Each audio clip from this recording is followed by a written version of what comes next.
So, hello ladies and gentlemen, we are here to talk to you about building a centre for enablement for your Copilot strategy. Now, before we get into too much on that and who we are, just a reminder, please go and chat to the sponsors. They put some great money in it. Even if you're not too interested in what they do, hearing what they say about it can be interesting. They will be interested in hearing what you say as well. So go and have a chat with them. Go and say why you're not interested in them and see if that changes things as well. It is really important on there. I know it's always very easy to see this. I always go and chat to the sponsors, see in there. They've got some lovely swag going on as well. Go and speak to Curve. They've got brilliant hats. I mean, I just like these I've lost my hat. You lost it? Yeah. Oh no. So yeah, go and get a hat for Simon as well. So, a little bit about me. I'm Kevin McDonald. I work at Avanade as the, deep breath, Copilot Strategy and Modern Workplace AI Lead. Yes, we do like long titles there. Been working in this sort of SharePoint, Microsoft 365 space for a long time. Started off with financial services, moved over into the consulting on there. Most pertinently to this, I do co-host with Zoe Wilson the Copilot Connection podcast. We are running a competition, so check on our LinkedIn and find out how you can enter that. But keep an eye out for the big screen and get a photo, and you can win some Lego. Yeah, hey folks, and Simon Owen. I'm also at Avanade. So I'm part of the Global Power Platform Centre of Excellence. As you can see, I've been working with Power Platform predominantly for about 6 years now. Not all in consultancy, so I spent 16 years working for GSK in manufacturing and supply chain. And top secret, don't tell anyone, but 3 of those years I was actually a Power Ranger. So that didn't mean that I dropped... Simon, no win. It didn't. Now, fortunately for everybody else, it didn't mean that I was wearing Lycra to work every day. It just meant that we started a community around how do we enable the Power Platform in our organisation. And we ended up growing a community of 4,500 Power Rangers across 70 countries, putting in the governance and guardrails. And that's translated into what I do at Avanade. So I go out and help organisations do the same with Power Platform. And now we're extending that into the Copilot world, because a lot of the lessons, as you're here today, are pretty much the same. It just occurred to me that you're basically the COE for COEs. I am. That needs to be your new title. Yeah, I might even change my name. Right, let's talk a little bit about what we're planning to cover today. So we're going to kick off, not spend too long on this, but talk to you about what is a Copilot. For those who were here just before and there, I said hands up who's got Copilot. One of the stickers I got here that you're welcome to come and grab at the end is, yeah, but which Copilot? So we're going to talk about the kind of general theme of that and also what are agents on there. Hands up who thinks they know what an agent is. No, you don't. So then we're going to go into talking a bit about value, because we think that's the most important thing. We know that a lot of the Copilot premium licenses are not cheap. So how do you work out the value from that? How do you make sure it's important from there? Then we'll go into a bit of the centre of excellence versus centre for enablement, what the differences are and what matters from that. Yeah, then we're going to take you through some of the tooling that's available. So we're going to have a look at some of the Power Platform tooling, things like the COE Starter Kit, but also some others. How do we use that for running the platform, enabling the platform, but also monitoring what's going on? And then we'll tie it all back together into a nice kind of Nessie-shaped bow to have a look at some of the conclusions on, well, what have we learned previously from Power Platform? How does that translate into the Copilot world? And then really want to open it up. So as I was saying at the beginning before we started, this is early days for all of us in going down this journey. So be great to pull on your experiences, your thoughts on what this looks like going forwards. Absolutely. So let's get going. What is Copilot? Let's be honest. If you haven't heard about Copilots, then maybe you've been abducted by aliens and disappeared for the last few years. It is the topic you hear. Latest Copilot Connection, we went through the Ignite session calendar, and I think off the top of my head, out of the 600 sessions, 150 odds involve the word Copilot in some way, and that's kind of covering the whole gamut of there. So it's massive, but what do we really think? What is a Copilot? If we're talking about all these different things, which have kind of got different endpoints, in some cases like Copilot for security, different engines, what are we really talking about? Oh, that animation didn't go too well from earlier. Bit clunky. Okay, so When we come to that, we're thinking increased efficiency and quality. A lot of it will be talking about productivity, but it's more than that. It's about how can you get more done. But at Avanade, we did a study, and both for ourselves and looked at some of our clients, and we found that where people were saving time, they were investing that back into quality. So they weren't necessarily going off to the pub earlier, or at least we didn't tell them that. But they were getting better results that were coming out from there. And then at the same time, they could be more innovative and creative. So they could kind of create a statement of work and then go, oh, I wonder if we did it a bit more like this. And I wonder if we had more bullet points, or if we rewrote it and had this section at the top. Now, before you'd have to invest like a few hours work just to redo that. Now you could ask Copilot to create a version of that using that idea, and you can go, yeah, that really didn't work. Control Z, undo that, versus investing all that different time. So you could try new ways and be more creative with that. And then finally, you can gather that insights. So we've been using Dynamics 365 and the various Copilots in there, especially with sales, to kind of go through and answer questions. We may have extended that because it didn't quite do what it wanted, but you could kind of get that summary. We've got the Copilots in Fabric and Power BI where you can pull together that information and kind of ask those questions and get natural language answers more easily. Now, one of the things I think is important that with all these different Copilots and the different endpoints that are available is think about how they're used. Not just, I don't care that it's in Dynamics, I don't care that it's the Windows Copilot or whatever it's been renamed to this week. I want to know that how is it going to be used? It's going to be used by everyone. So that Copilot in Windows, M365 Copilot, Microsoft Copilot, anyone within your organization can go and use that. You know, a lot of those are there for frontline workers. I'm not stupid, I know you're not going to spend $30 per user per month for a frontline worker unless they're really bringing the money in, but they're available for all different kind of cases. You've then got different roles, so you've got your kind of sales teams, your service teams, you've got Copilot for sales, for service, you've got your manufacturing people. They've got different roles within the organization that are using that Copilot, and that could be building your own.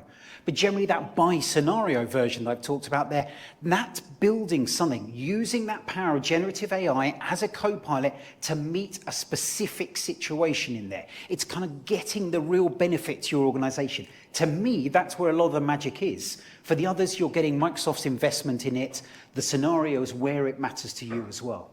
Then you've got that area of focus. You've got ones that are customer service, which could be your customer-facing, I almost said Copilot, your customer-facing agent that's in there, or it could be where you're using for service, for sales, to help with your customer journey.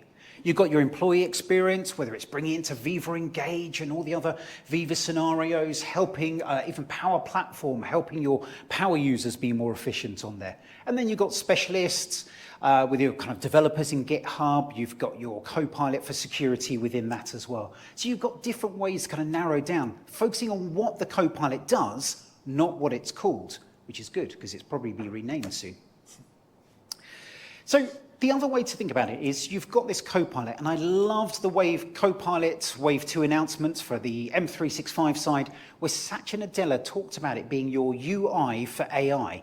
It's the place you go to connect all your things together for your AI. Whether that's enablement, taking one of those great Microsoft-built Copilots that are kind of designed to work. You then have to focus on the adoption. You're not building something out. You're saying, here's something great, use it. Here's how you can use it. Here's how you can build that flow in there.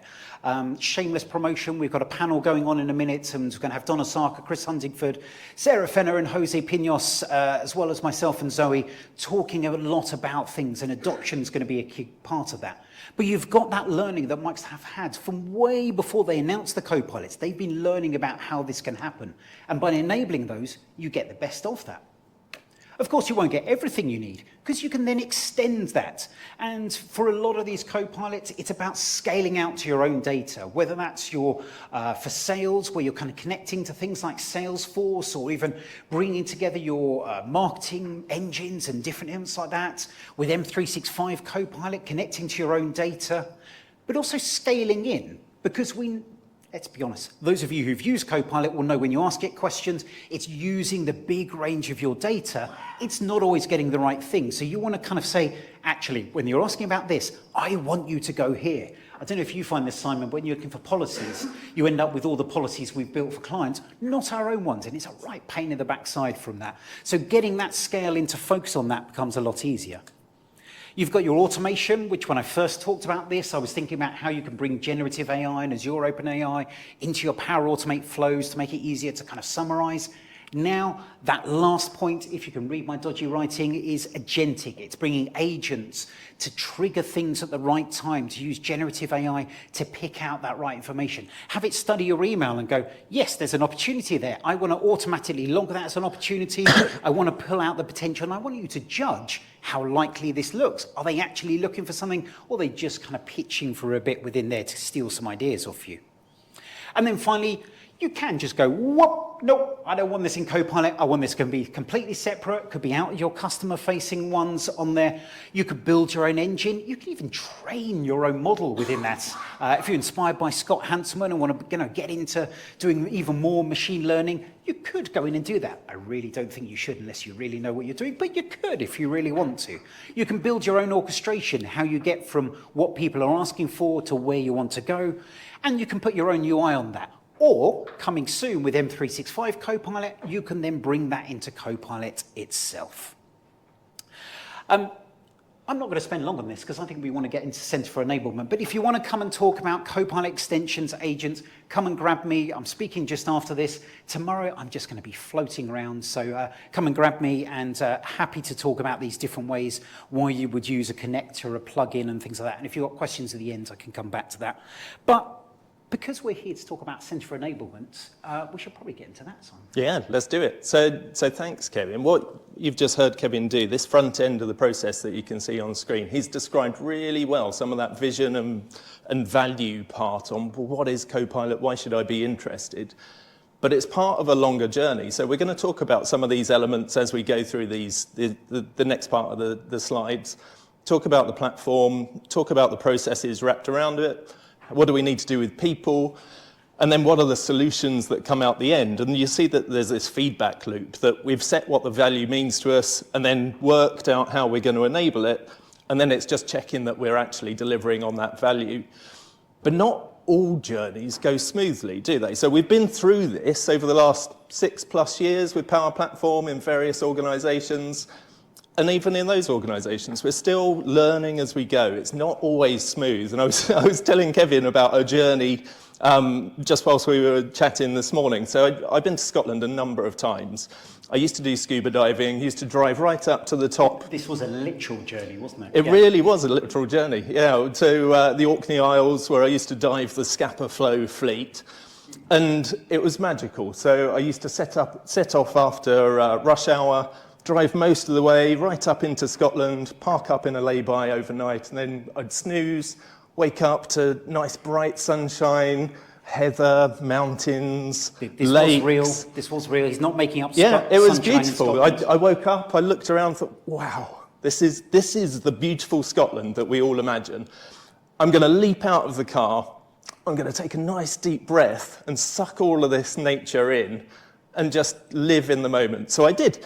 I jumped out, deep breath,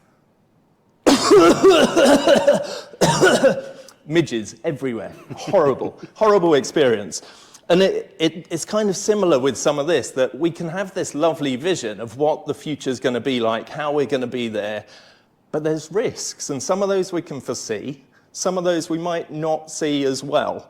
But we've got 6+ years of experience doing this with Power Platform that helps us on that way to Copilot.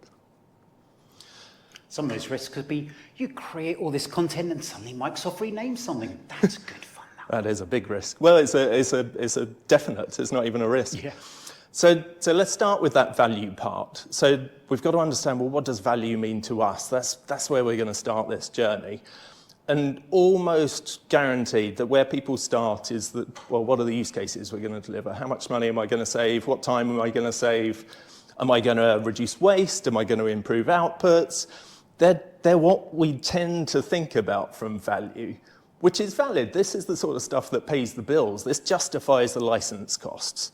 But it's not the whole picture, and it shouldn't make up all of our strategy. We should also think about, well, what does this mean to people? This means that we're able to build collaboration across our organization by sharing the journey that we're on, sharing the lessons that we're learning. This isn't just for certain groups. This is about transforming the whole organization, left to right, top to bottom, all levels, all roles. There's an opportunity here for us to explore. It's about building digital capability for the future, so making sure that our staff are future ready, whatever that might mean to us. And ultimately, it's making it a better place to work. It's taking away all that crap that we don't want to do. It's trying to accelerate all the rubbish stuff so we can focus on the things that we enjoy more, leaves us with more motivated, happier, and hopefully retained staff rather than looking elsewhere. Can you imagine if we had Copilot for timesheets? Oh, God, that would be luxury. Oh. And then the last part, so what does it mean to our IT organisation? We've got people solving these problems all over the organisation at different scales, some of them small, some of them big. All of that is extra insight for our IT organisation. So well, what should our roadmap look like? We've had the same problem solved 50 times by different groups across the organisation. This is a trigger for us to build it into our roadmap and actually do something on an enterprise scale. And we can use these tools, and some of these apply more to the Power Platform perhaps than Copilot, but taking this mindset of really looking for the value will give us a better vision and strategy.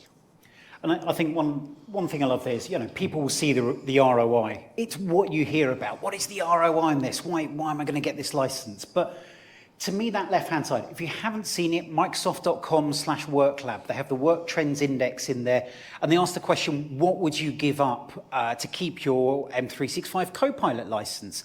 And it was a free lunch a week. And I love that question because, yeah, there's a monetary bit to that. It's kind of the cost of paying for a free lunch versus the cost of paying for a license within there. But the reality is it means something to them. To me, the cost of lunch is, if I don't have that lunch, I'm, pardon my French, fucking grumpy from one there. But it's that magic of there. It means something to people that you can't just quantify with money. And that's that kind of left-hand side there that really makes the difference. And it's one of the things we're seeing. If you take that away, what's that going to mean to the employee experience as well? So let's take a look at how that actually starts to come to life. What do we need to put in place? So we used this term at the beginning, Centre of Enablement, Centre of Excellence, and Centre for Enablement. So let's just do a little bit of a high... You get those the wrong way around. I know, I always do. It's always blah, blah, blah, blah. So Centre of Excellence, how I look at this is generally that kind of technology layer. It's how do I enable the platform in a safe, secure, scalable way that people can use, they can interact with it. There's processes for people to ask for stuff and processes to decide whether they should have it or not, or whether we should just say no. But the Centre for Enablement part, I think of this as the people bit. Now, a lot of organizations, they think about the technology part and then they stop. And then they're, well, why aren't we getting value from this? This is a bit weird. Well, of course it's not weird. You've not done the kind of change management side of it to enable the people to understand, well, do I use it? How do I use it? What am I allowed to use it on? And start really fostering that change in behaviours. So we're going to delve into both of these a little bit deeper. But it's important to kind of take a step back and say, well, that vision and strategy part, we reflect on the value and we build all of this around it to enable that value. And what you'll get out the top is this massive explosion then of that business value, whatever that means to you, and other opportunities. So the more you experiment, the more ideas come, the more value comes. So we need to start enabling that. And one thing I said earlier is that those ideas, some of them are small, some of them are really big, and all of them have different levels of risk and complexity. So the way that we've been doing this around Power Platform is thinking about, well, how do we enable the stuff that's low risk and then have the right eyes and processes around the stuff which is higher risk. So we can think about it in this kind of wedge shape. Left-hand side, personal productivity type things, low risk, low complexity, simple data. It's me making my life easier. On the right-hand side, enterprise scale, maybe using sensitive data, maybe critical business processes. And you'll see that I've roughly aligned some value to that. And I think some examples, to put some reality in this, those personal, it's spinning up a quick Power Automate flow because every time you want to drop this file into an area, it sends off an email to notify the team so they know it's there. Things as simple as that can be done for the personal. And then the team ones may be, okay, let's extend that a bit further. Let's do some validation of what's in that file and make sure we notify the right people within that team as well. Now, if you had that for the whole organization, if you're looking at an enterprise scale organization, your licensing is going to be a little bit dodgy. Your kind of monitoring of that, keeping that running as a Power Automate, it's going to not be ideal. You need to look and make sure you can guarantee that. You're thinking more that the kind of Power Apps that you've got rolled out across a whole organization that everyone's going to be using, that you have the monitoring to know when it goes wrong. You've got the full change control process. A little Power Automate flow that is just kind of a document comes in, let's send a mail about that, doesn't hopefully need a full change control process. It's considering all those things and making sure people are realizing that. Yeah, thanks, Kevin. And I hope you've had some water now. Yeah, I have. Perfect timing. So I put some value classifications against that. And that's not to say there's no financial value with me making my life easier. It's clearly not true. If it's saving me time, that time can be translated into money. But if it's me as one person, it's an activity that I do 10 times a week or 10 times a month, saves me a minute or two. That's only like 10 minutes, 20 minutes, whatever it might be. If it's enterprise scale, it's for 1,000 people. They do that 1,000 times a week. Savings are much better. So it's using that you can use to think about these things as being either more financially driven or more productivity driven. But as Kevin was saying, we need to understand, well, how do we categorize this stuff so we can manage it different and we can enable people to get on and stay out of their way so that they can solve the small things. But actually, when the risk starts to ramp up, when the licensing costs maybe are more of a consideration, if we're starting to impact business criticality and need some robustness around it, how do we put the right kind of eyes around that? And it's about trying to establish these kind of t-shirt size models and put in some classification around it to be able to describe that. So some of those criteria might be, how many people are you sharing it with? If it's one or two, that's very different to if it's enterprise-wide. Might be personal information. If it's just the address book stuff, my manager, what country I work in, everyone can see that anyway. It's low risk. But if it's my salary details, a little bit more worried about that. That needs to get a bit more robustness. So we can choose some categories like that, some descriptors, to then classify what these look like. So it's been working really well with the Power Platform, and we can establish scalable governance around that to make sure that we're light touch on some things and more suitably sized for some of the others. And that's equally true of the Copilot. Absolutely. Just before you go on to that bit, one thing we've also seen with Copilot that I think applies to Power Platform, but we're seeing a lot more relevant with certainly M365 Copilot, is that value of personal productivity can be a lot higher depending on the seniority and, let's be honest, how much you're paying for the person. So if you save 11 minutes per day of a frontline worker, saving a little bit of money. Generally, they're not going to be earning so much. If you're saving that the CEO, that's a lot more of their time, which is a lot more valuable. So thinking about that level within the organization can also have a massive consideration on those values as well. So working out where that fits. You know, I'll be honest, my drawing's definitely not good enough to kind of add a third dimension to that, but that's one of the things to kind of throw into there as well, that there are different layers within it too. Nice build. So coming on to the Copilot's example, I think, I touched on there those kind of flows and bringing the things to the left.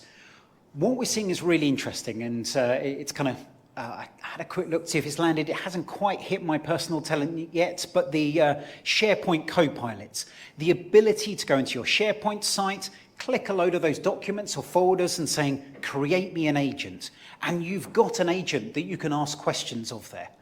Hands up who's ever been involved in an RFP from either side. Yeah, quite a few people. Hands up who's had bloody stupid questions that are answered in the documents that are there in the SharePoint site, and you wish you could just go and ask the agent. That is the benefit of that. You do not need to write any code. It's even not low code. Click, click, boom, agent, ask that question within there. We're not even going into Copilot Studio from there. So we're seeing that shift to that left, to that personal productivity of being easy, even easier than a lot of the Power Platform tools. I know Microsoft, and I might upset Simon here, so I'm going to step this way a bit. I know Microsoft talks about how easy Power Platform is.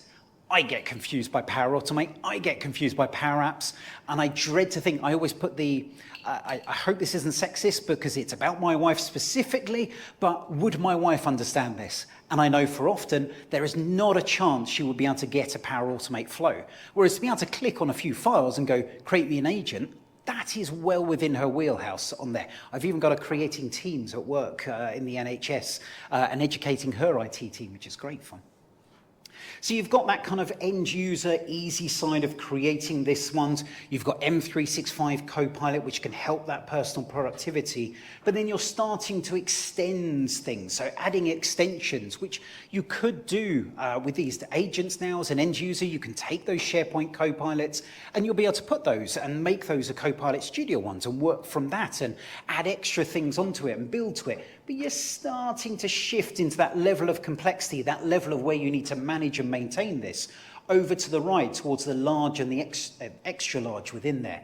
And you can start to add on to these your Power Platform connectors, your graph connectors, to connect out into other data, to put more specific things on there, to take more actions. And as we move on, the agentic view to add even more triggers on this, you're heading right with some of those elements. And it may be you take just those connectors, that's where your complexity is, and you're kind of enabling that for other people, absolutely. But you're kind of looking at this side to side on there. You're starting to look at how agents and humans can interact to be able to ask those questions. And we're moving into this multi-agent world where you can have a project manager agent who's going to talk to a test agent that will have that conversation without you needing to be there. If any of you are testers and project managers, yes, you will still have a job. But you need to kind of consider and work out how you can make and add that value to what you're doing, because these agents are going to be able to take over a lot of the day-to-day and the kind of bringing things together in a much faster way than you do. I am loving the day when I don't have my project manager nagging me about timesheets. I can have an agent doing it for me. It'd be fantastic. There's no escape, is there? No, absolutely. Cool. So just conscious of time, going to move us forward a little bit. So some of these learnings from the Power Platform world, Centre of Excellence, we look at this from enabling it from a platform, process and people perspective. These things aren't any different. So there are things that we'll get onto which are different.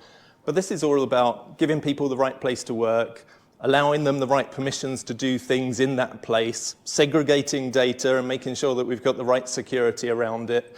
All of that is still the same, whether it's Power Platform or Copilot. We still need to... It's literally the same. If you're doing Power Platform yeah. with SharePoint as a background, it's perfect. We love doing that, don't we? Yeah, or our Copilots running in our environments, it's all overlapping. Then from our COE perspective, we still need people to run that platform. We need to make sure that we're kind of keeping it operational. We're doing our housekeeping. We're staying on top of interjecting ourselves where we see the risk starting to climb up. We're making sure that it's going through the right governance processes, all exactly the same. And then the people, there's a lot of similarity here in that foundational kind of layer that we've still got developers that we need to enable. We've got SMEs that might sit in governance teams that we need to bring into our conversations and into our processes.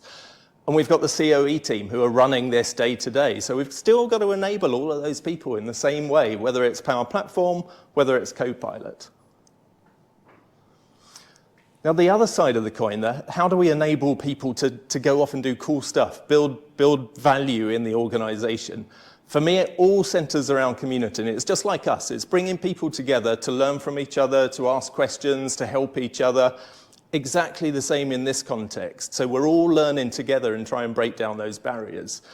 But we can do it in a fairly structured way, or at least have a framework around it. That we want those sponsors and senior stakeholders. We need leaders from the IT and business organization to help us set that vision, set that strategy, come on board, start enabling their people. And just quickly on that one thing I see interesting as a difference, which I should have thought about earlier today. when it comes to Copilot is, I don't know about you who are engaged and kind of rolling out Copilot, but we're seeing the interest go to a higher level. The CEOs, the CFOs are suddenly getting more engaged. That C-suite level is getting a lot more interested in this. I talk about it as the golf course conversation. I wish they got more interest in the Power Platform because there's so much value in that, but it was kind of, that's techie stuff, we'll let you make some magic happen there. But this Copilot, that's completely different. This is your opportunity to make most of that and say, yeah, we need Power Platform, we need all these things as well. So building on that momentum with those leaders is really powerful too. Yeah, absolutely. And that links in with the people. Essentially, this is about establishing new behaviours. It's about getting people to understand what that future looks like and what do they need to do differently to unlock it. So it might be as simple as some of these leaders empowering their teams to do a bit of experimentation. They might not quite know how to do something or where to do something, but starting to open up that environment to give them the safety to start experimenting. But those people can be anywhere. As I said earlier, it could be left to right of the organization, top to bottom, anywhere in that organization are the people who we want to change behaviors for. But we've got to help them do that, and we've got to teach them how to learn, not just what to learn. And that's where this education step comes in. So we can give them some formalized training, and that's like 10% of what we might do for them.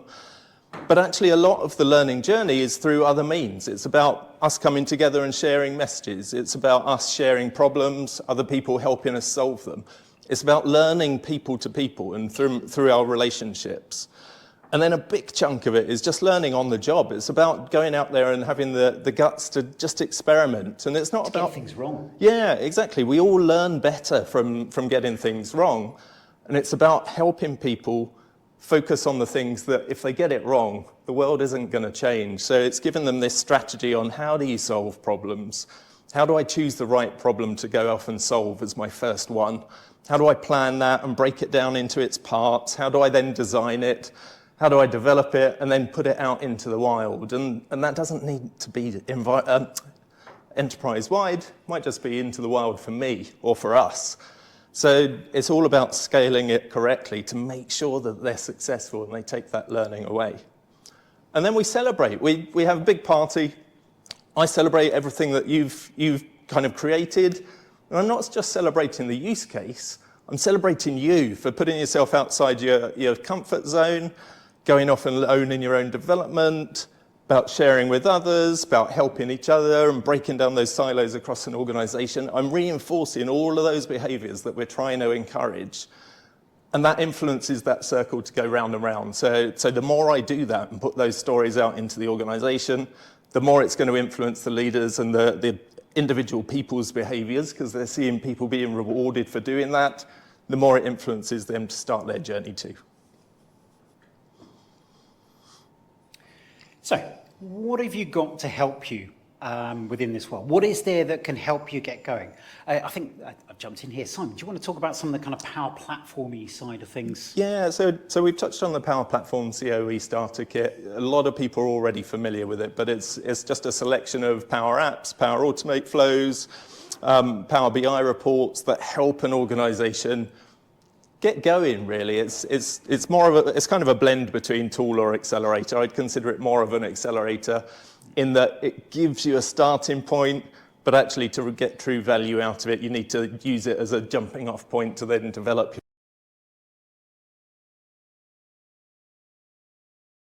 happening there. There's also Viva Engage has got a lot of pre-built communities that you can put in there that can help you build up that personal relationship, get people sharing ideas on prompts, get people talking about what has worked, what hasn't worked, the different areas of Copilot, whether it's Power Platform, whether it is the M365 side that can help you with that. And then Viva Amplify has got a lot of the kind of built-in things to send out messages to people as well. The one that's not really an accelerator, but I think is really important, is measuring success. So Viva goals, work out what your objective is, build into those things that are measuring for your key results to bring that through. Another great one, adoption.microsoft.com/Copilot. huge amounts of materials that you can reuse and use as a base, redo those with your own brand, your own language, but you've got a great starter for that as well. And there's also a similar sort of thing as a SharePoint site for Power Platform, isn't there? Yeah, exactly. Essentially, it's just a landing zone where you provide all the information for your end users. So that might be pointing them towards governance documentation, it might be FAQs, it might be learning materials, but it's just a one-stop shop to give them information. Then kind of what is available on the monitoring side. Purview. So Sarah Fenner, I forgot to check which time it is, but tomorrow she's doing a session where she's talking about Purview with Viva, Loop and Copilot within there. So it's got that ability to monitor across a lot of those and understand what's happening with that, what it's doing. So it's a great way of getting that understanding. I would say an evolving way as well. So keeping an eye on that, it gives you that across the different systems, which is great. You've got those usage analytics, certainly for the M365 Copilot within the admin center. And you've got this fabulous analytics that are always correct in Power Platform, aren't they? It's a good start, at least. It's certainly not perfect by any means, but you have got some visibility of what it thinks is going on, which is sometimes right. But yeah, certainly a good indication. And we've got that COE starter kit that we've talked about quite a bit. We've got that Viva Insights dashboard, and that gives you how people are using it, how their behaviours have changed. I find Viva Insights is not necessarily the pure number, but how things evolve over time. Seeing how, as your usage of Copilot increases, are you seeing different behaviours? If you're looking at things like Copilot Studio, where you've built your agents that are going out there with their custom agents or extensibility, you can bring your Azure App Insights to get insight in what people are doing. And I kind of feel there's a gap here. This is part of the problem that we're seeing at the moment within there, that there is some monitoring, but there's no real way of getting everything in one place. If any of you are working for ISVs, maybe there's an opportunity there for some of this. But that way to bring these things together in the same way the starter kit has done a brilliant, as it says, starter within there, to bring this world together will be very strong and powerful as well. So we've spoken a lot about what's the same. So you've heard our Power Platform journey over the last 6+ years. There's so much we've learned that's completely transferable. So things about where people work, how we secure data, how we start to share it out, how we build communities and enable people, all that stuff, really, really strong overlap. But it's not all the same. So Kevin's been calling out some of the differences as we've gone through some of them, but there's a couple of others that we really wanted to call out as well. So I think the data quality. Now, don't get me wrong, data is important for Power Platform, bringing the quality there. But when you put that Copilot layer out over it, if you've got the wrong data in there, you're surfacing much more easily. It becomes even more important. And the same with the security. If you're letting people have access to the wrong thing. I can't see if the gentleman's here, but someone came up to me earlier, I think he's coming to the next panel session, about what about if you had your permissions in Dataverse and you use the Copilot component within Power Apps, will that use those same permissions? Yes, it will within there. And that's why it's important to get your security right within that, to make sure your data quality is bringing things up there. We know that Copilots are going to hallucinate. We saw from Scott Hanselman's session that it can make up all sorts of things about being an alcoholic and then having a whiskey, things on there. So that amplified risk of those things becomes even more important.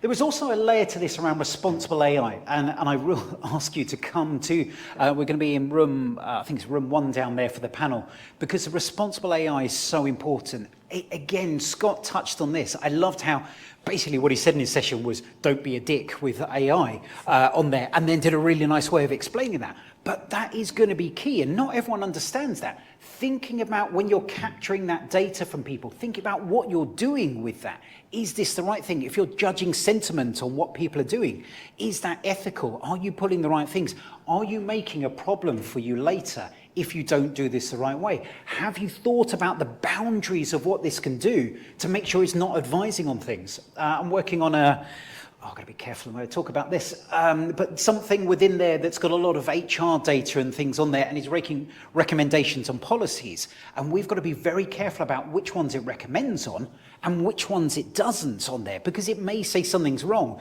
And it doesn't matter how many badges you say to that, do not trust this, you need to validate this. People will read it and go with it. So making sure you've understood that responsible AI side from it as well. And then the last part on here is around our centre of excellence as a team. So that and some of the processes, as we've heard, a lot of it overlaps with the Power Platform and what we need in place to manage that. But there's a few differences for some of the Copilot capabilities that we need to bring in and the people we need to involve, isn't there, Kevin? Yeah, and I kind of touched on this a bit, that Power Platform is there. It's power users. With Copilot, you're shifting left a bit, you're opening up to more people. So your kind of enablement needs to consider those as well. It needs to be in a language they will understand that will work for them as well. You need to be able to think about what is that transition that's going to go over from those end users to power users? How do you bring them across, which becomes even stronger because there's a natural flow. If we're talking again to those SharePoint Copilots, they're going to be able to edit those into Copilot Studio, and you're suddenly going, ooh, this is a little bit powerful on there. I know Yannick, I think he's speaking in a minute about that Fusion Dev World. So you've got that Copilot Studio, and you've got people building things in Azure AI Studio using some of those tools that Scott Hanselman talked about earlier. How do you bridge those things across there to enable people to be able to do that, but be able to do it in the right, longer-term, sustainable way that keeps it working too? So let's bring all that together. We've kind of downloaded a load of our thoughts and experience over the last, up to 6 years over the Power Platform, and then the Copilot engagements over the last year or two. And this is what we've distilled it down to. So the three things is there's the why, the what, and the how. So why? You've already done loads of work around establishing these foundations for Power Platform. This is about just taking it to the next level, engaging other experts to bring them into that conversation, and then just leveling it up, building on top of what you've already done. And I know Donna Sarker at the South Coast Summit last year said, this is the moment. If you've come from the Power Platform world, you are there. You are ready for this change to carry on happening. This is the time to take hold of that. Don't forget your pro dev people. I don't want to let them left behind, but you've got that foundation, not of the making, but of the governance and all the ethics, Centre for Enablement and Excellence. And then there's that value piece as well. So making sure that we're thinking about that whole value picture and why we're doing it. It's not always about the financial return on investment, but a big chunk of it might be that conversation to justify things like licensing. But let's get as much value out of this as possible. We've got to think of everybody in this value picture. Yeah, don't forget that end user to the left who are going to be building these things and causing you trouble with it as well. And then lastly, the how, just going out there and encouraging people and setting up the environment for them to just break stuff. Go out there and try. You're going to get it wrong. You're going to not solve the problem that you set out to hit. But let's create that psychological safety, that area where actually that's how we learn. That's part of how we learn. But make sure that we're doing it in that safe and responsible manner. We're not going to get any friends or any sponsorship if we're going out there and causing massive business catastrophes. So it's about helping them understand what that looks like, as well as putting those governance and guardrails in place to try and stop it happening. But remember that things change fast. Things you built 6 months ago may suddenly not be working. You try and do it again, it's not the same. Copilot Studio is evolving so quickly that things that didn't work, I've got a lovely PowerPoint of all the stuff that didn't work. I've rebuilt it 3 months later and it all works again on there. There's new ideas. We've got the, 4.0i and this deep reasoning, this deep thinking that's again going to change the way things behave.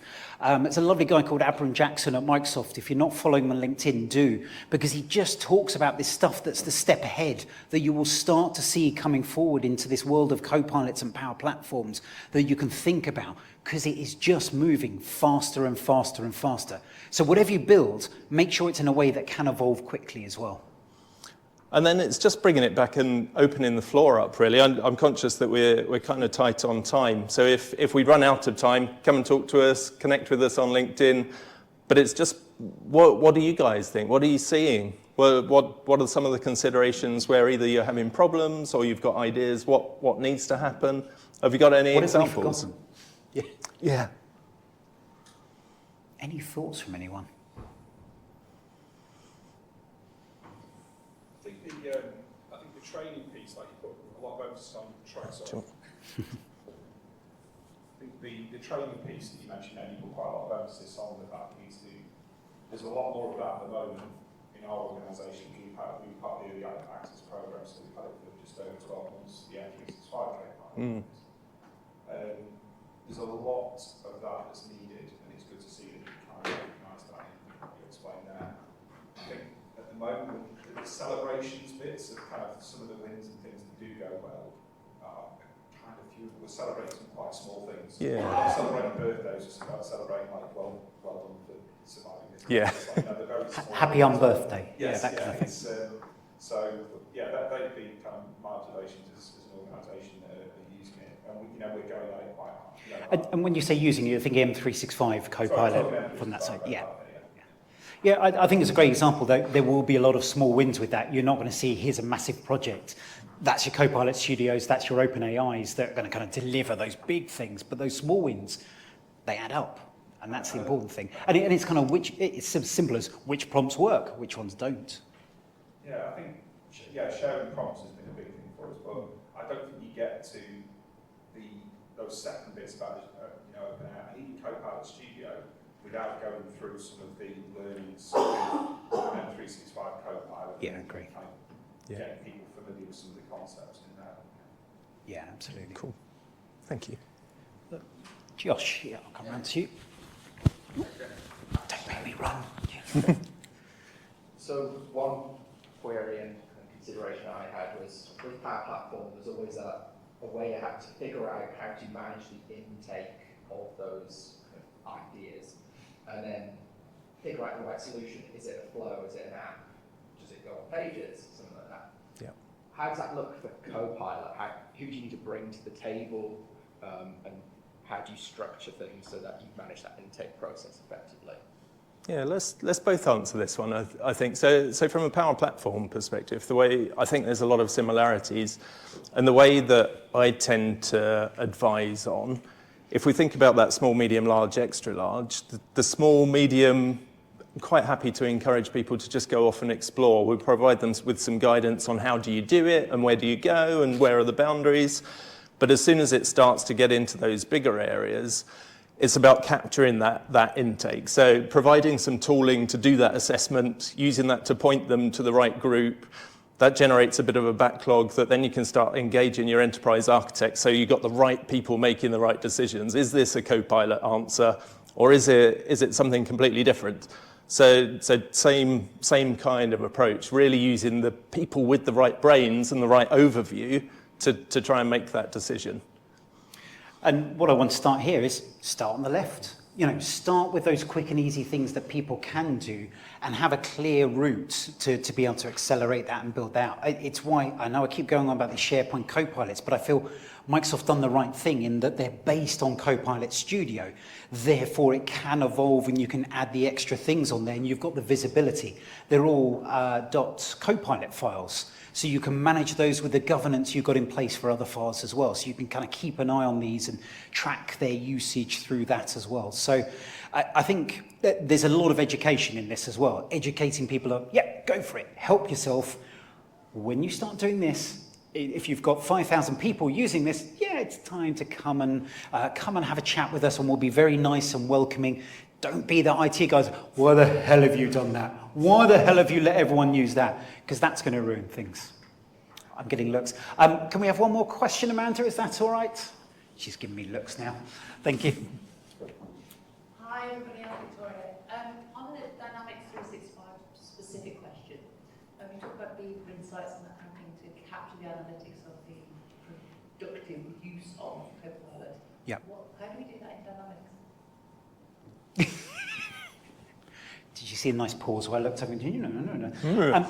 I'm going to be brutally honest with you. I haven't got a clue right now. I will try and, if you come and find us in the panel, I will check on there. I'm going to be honest, I don't. Or open it up It's to a the great floor. question. Is there anyone else who knows the answer? In that spirit of community? Nobody knows. No, it is a very good one. And I think what I would say is that we're seeing a lot of the kind of in-app Copilots evolve and bring together. I love that Microsoft now talks about it. It's the same engine underneath all of these that's powering with them. So the same logic that's coming through will bring that piece through. Exactly to answer that, I'll take that through. If you come to the panel, I will pin down Chris Huntingford and Donna Sarker and see if they have an idea on that as well.